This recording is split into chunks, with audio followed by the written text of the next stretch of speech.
Directors, is 80% of your wealth in one basket? Most directors I sit with have roughly 70 to 80% of their wealth in one place, their own company.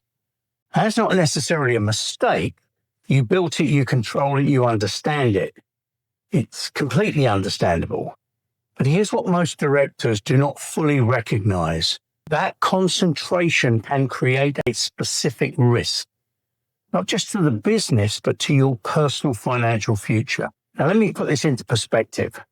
If a large portion of your wealth is held inside your company, you may be carrying a concentration risk that's easy to overlook. The balance sheet may look healthy, the business may be profitable, and the company may be delivering. But step back and look at the full picture. Property, pensions, investments, and cash outside of the company, and the balance may look very different. Often the company represents a disproportionate share, and the risk is not theoretical. Industries change, markets shift, regulation evolves, buyers change their minds. If something affects your sector or your business specifically, the impact on your personal wealth can be material, because there may be very little separation. Now, this is extremely common, as most directors do not intentionally create concentration risk. It happens because the business is familiar. You built it. You know the numbers. You understand the decisions. And because it feels controllable, it can feel safer than anything else. But control does not remove exposure. So at some point, there's a question worth asking. If roughly 80% of your wealth sits in one place, how resilient is your wider financial position if something changes? Because the directors who navigate this well are not necessarily the ones who run the most profitable companies. They're the ones who recognize early that diversification is not just an investment principle. It's also a personal wealth planning principle. And this is where pension contributions, particularly employer pension contributions, may form part of the planning discussion. Moving money from the company into a pension or retirement account is not only about tax efficiency.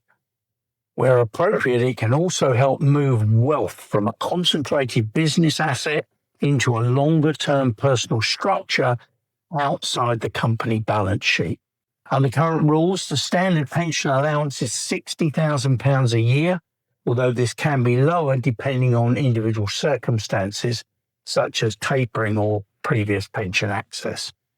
So the figure should never be treated as automatic. But for some directors, reviewing pension funding each year can be part of a wider plan to reduce reliance on one business asset over time. This isn't about avoiding tax. It's about understanding where capital sits, what risk it carries, and how it supports longer-term retirement planning. It's not about moving everything. It's about understanding what is appropriate. Enough that your personal financial future does not depend entirely on the company performing exactly as expected. Enough that you have options if the business changes. Enough that your retirement planning is not entirely reliant on one asset, one sector, or one future sale.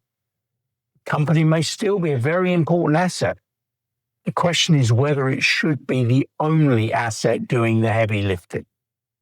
So the question worth asking is this. If you looked at your total wealth today, everything, not just the company accounts, what percentage sits in one place?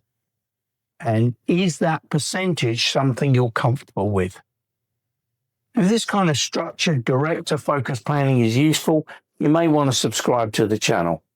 I'm Stephen Pitcher, Senior Partner with St James's Place, and I'll see you in the next video.